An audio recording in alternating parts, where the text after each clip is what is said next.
Hay un móvil, enseguida charlamos con Raúl Zaffaroni, hay un móvil de C5N en la comisaría en Flores, mucho malestar, incidentes de vecinos reclamando por seguridad tras la muerte de este chico Brian de 14 años. Ahí en el móvil de C5N está Cristian Minich. Cristian. Buenas noches, Marcelo. La manifestación de vecinos adentro de la comisaría. En este momento se han calmado los ánimos. Algunos sentados en el hall de la comisaría 38, charlando entre ellos, definiendo cómo va a continuar la protesta. El reclamo principal es la presencia de alguna autoridad política aquí en la comisaría 38, o, dicen los vecinos, van a permanecer en este lugar.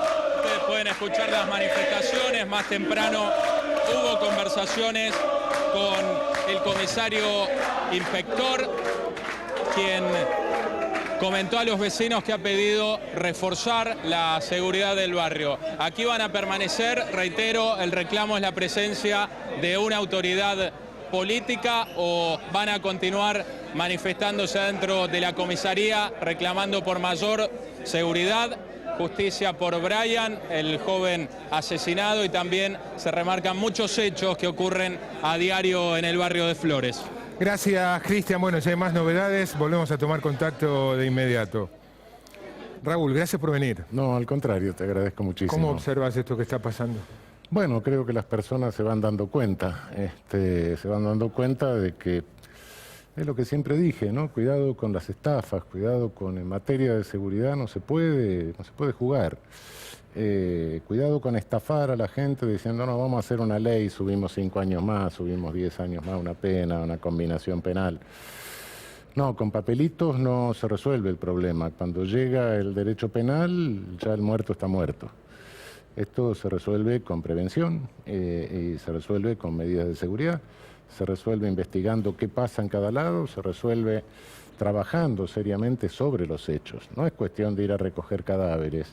La función del derecho penal recoge cadáveres después. No, la cuestión es que no haya cadáveres.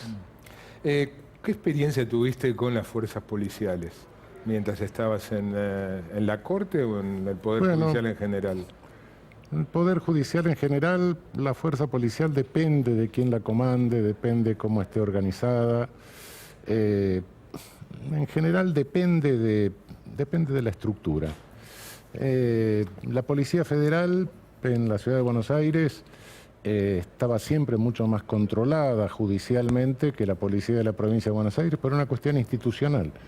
Nosotros teníamos juzgado de instrucción, siempre tuvimos juzgado de instrucción. La provincia de Buenos Aires, no. La provincia de Buenos Aires durante muchos años tenía juez único y por ende la instrucción quedaba librada a manos de la policía. Y eso era una fuente de arbitrariedad y una fuente de corrupción, por cierto. Hablando de arbitrariedad, pero sobre otro tema, se definió como detención arbitraria, organismos internacionales, la de Milagros Sala. Sí. Vos estuviste la semana pasada ahí en Jujuy, sí, visitándola. Y después de visitarla, dijiste la Corte Suprema, que vos integraste, tiene en sus manos el modo de resolver este conflicto que ya pasó. Sí, no lo resuelve, pero podría por lo menos evitar la continuidad del escándalo. Creo que lo que hay en Jujuy no es un Estado de Derecho. Si tuviésemos un Estado de Derecho en serio, creo que habría que intervenir federalmente el Poder Judicial de la provincia de Jujuy. ¿El Poder Judicial? Poder Judicial, por lo menos el Poder Judicial. Evidentemente hay un Poder Judicial que está manipulado por el Poder Ejecutivo de la provincia. En consecuencia está violado el artículo 5 de la Constitución, el sistema republicano de gobierno y la garantía de la administración de justicia. Esto no soy ingenuo, no se va a producir, por supuesto. No, lo que se trata ahora es que, bueno, tenemos un reclamo internacional de la Comisión Interamericana, del Comité de Derechos Humanos de la ONU, se han interesado otros organismos, se interesó el Papa, jefe de Estado, etcétera. Creo que estamos haciendo un papelón a nivel internacional. ¿Y la Corte de qué modo podría, la Corte Suprema, de qué modo podría colaborar? Podría resolver el problema de Milagro, pero no el de los compañeros de ella que están presos. reconociéndole los fueros parlamentarios del Parlasur a Milagro. Desde que insinuaste esta posibilidad, ¿le explicaste a alguien del gobierno o incluso de la Corte, tus ex colegas, alguien te llamó para consultar? No, por supuesto, yo lo he dicho como... Creo que lo que ha pasado es que se ha ido de las manos el problema. Hay un problema político entre el gobierno y sus aliados dentro de la alianza de gobierno.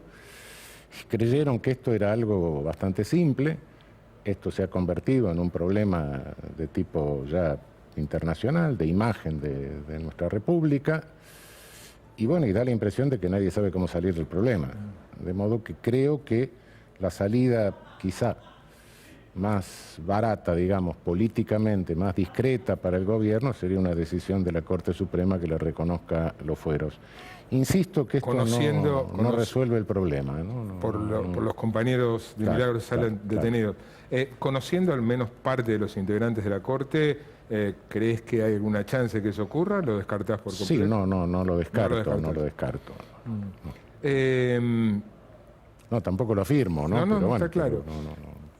Llama la atención, o sea, te pasa lo mismo internacionalmente. Estos organismos que recién vos mencionaste se interesaron, reclamaron ante el gobierno argentino por este caso.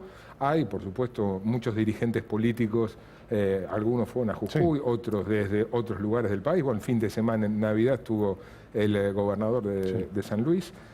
¿No pareciera haber en la sociedad una preocupación por el tema? Cuando digo la sociedad es mayoritariamente, sí, ¿no? Creo que hay una tremenda cobertura mediática, y una cobertura mediática de un monopolio mediático, sobre todo, que ha vendido una imagen de Milagro que es totalmente falsa. Una imagen de Milagro retirando bolsas de dinero. Esas bolsas de dinero eran para pagar sueldo, está documentado.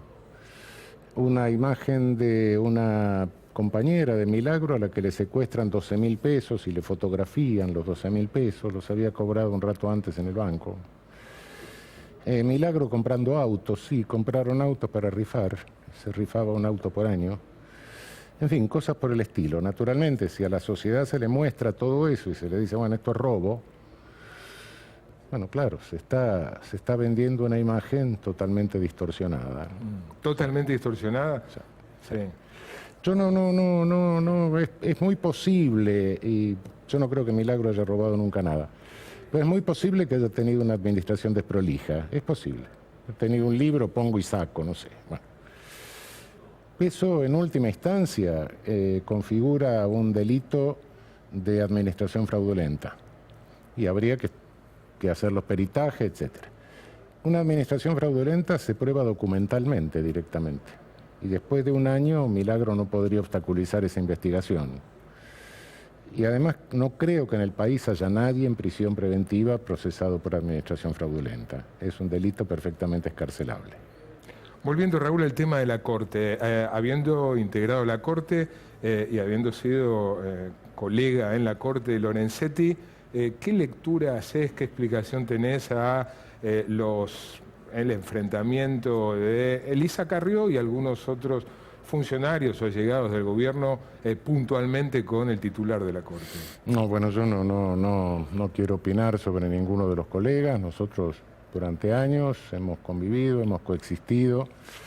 En realidad hemos sido, cuando éramos los 7, creo que teníamos conciencia los 7 de ser 7 personajes, y creo que no hicimos tan mal las cosas en aquel periodo, justamente por ser una corte heterogénea, ¿no? Una corte donde cada uno de nosotros tenía proveniencia distinta, experiencia de vida distinta, formación doctrinaria y por materia diferente. Y bueno, no me gustaría opinar sobre ninguna de esas cosas. No, son problemas. Cada uno realiza su conducta y asume la responsabilidad de lo que hace. ¿Y sobre la actitud de Elisa Carrió respecto a la Corte? Bueno, espero que... A la Corte y a Lorenzetti puntualmente, ¿no? Yo creo que Elisa Carrió lo que hace son imputaciones, pero nos tiene acostumbrados a hacer imputaciones sin pruebas. Creo que tendría que aportar pruebas, ¿no?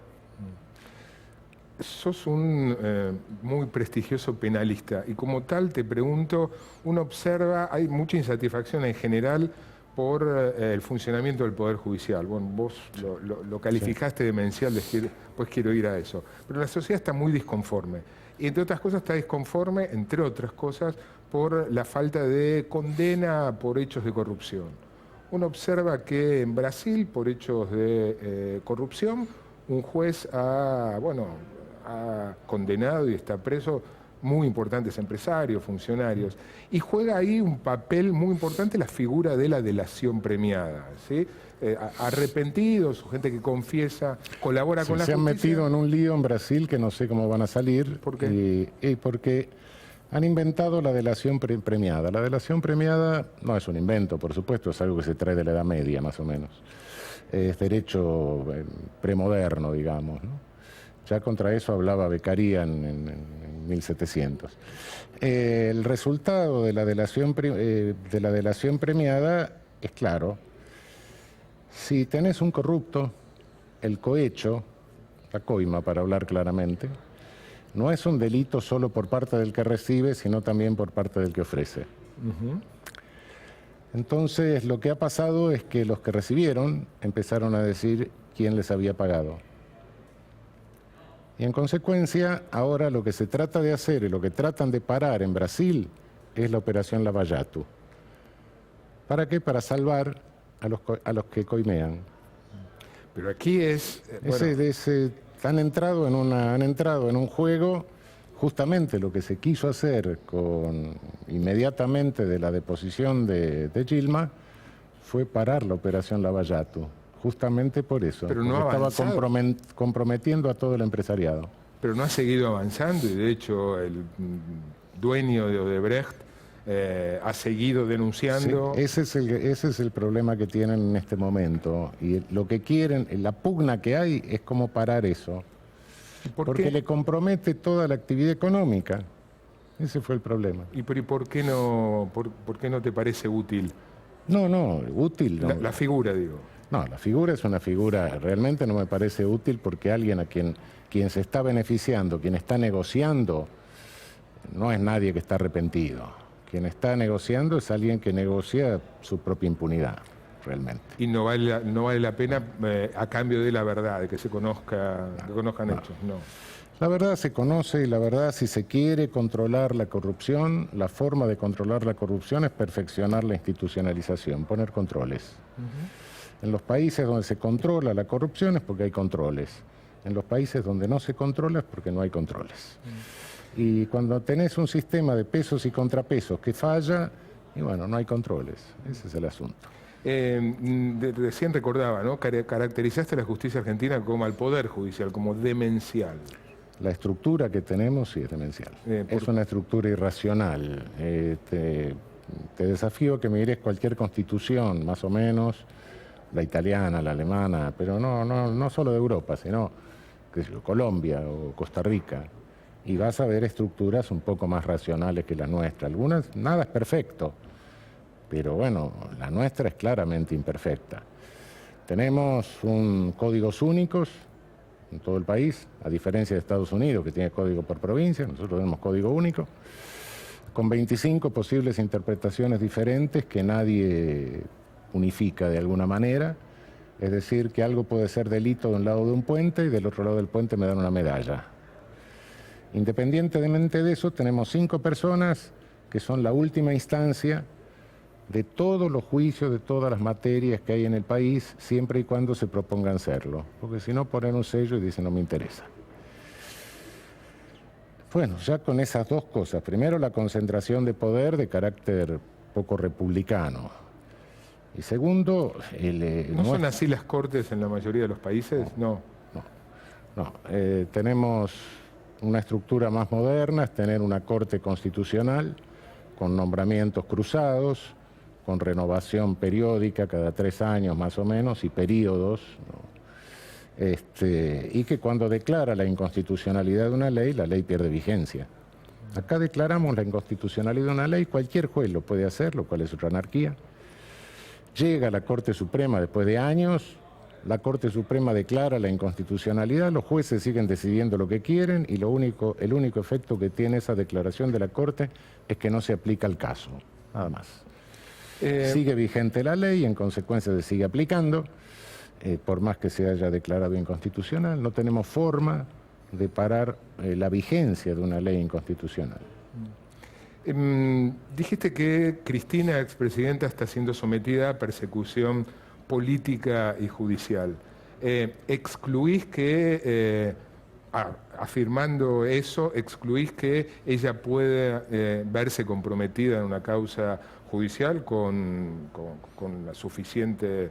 Bueno, no lo excluyo, pero lo que veo, por lo menos dos de esas causas me parecen directamente no solo descabelladas, sino peligrosas. Pretender imputar por traición a la patria, cuando nuestra Constitución, desde 1853, tiene una definición de traición a la patria que se la copiamos a la Constitución norteamericana, que solo puede haber traición a la patria cuando hay una guerra. Que yo sepa, nunca nuestras Fuerzas Armadas invadieron Irán ni nada por el estilo. Segundo, un problema que creo que tienen que ponerse las pilas un poco porque podemos llegar a criminalizar cualquier cosa y cualquier política. Lo de la operación de dólares a futuro es una política cambiaria lo que están criminalizando. Cuidado con eso, están tratando de aplicar un inciso de delito contra la propiedad que le copiamos a los alemanes hace unos 40 o 50 años, no mucho, que nunca los alemanes, que son inteligentes, nunca se les ocurrió aplicarlo a políticas. Es un delito contra la propiedad. Pero cuidado, que sin forzar mucho el texto, y puedo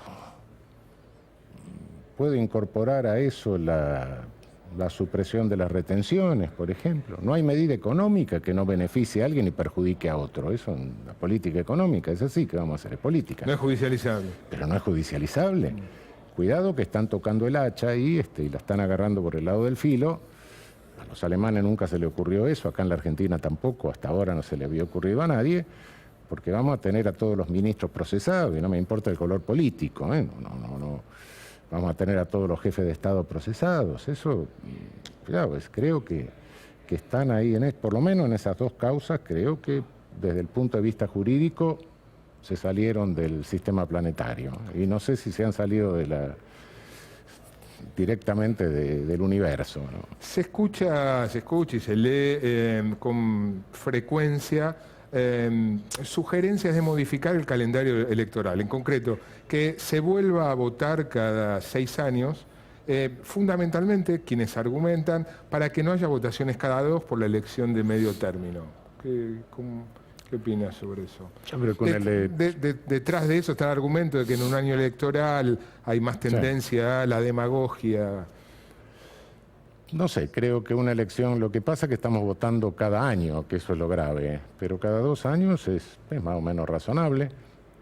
Es un sistema como, bueno, no. Yo desde mi punto de vista, si tuviese que juzgar un sistema, ¿cuál es el sistema que me gustaría? No por eso creo que se podría imponer fácilmente en la Argentina y en breve plazo. Pero el sistema ideal sí me parece un sistema parlamentario donde se vota cada 4 años, sí. Pero es un esquema distinto al esquema que tenemos nosotros, ¿no? Por último, ¿qué derechos que hoy suenan, derechos que sean constitucionales, ¿no?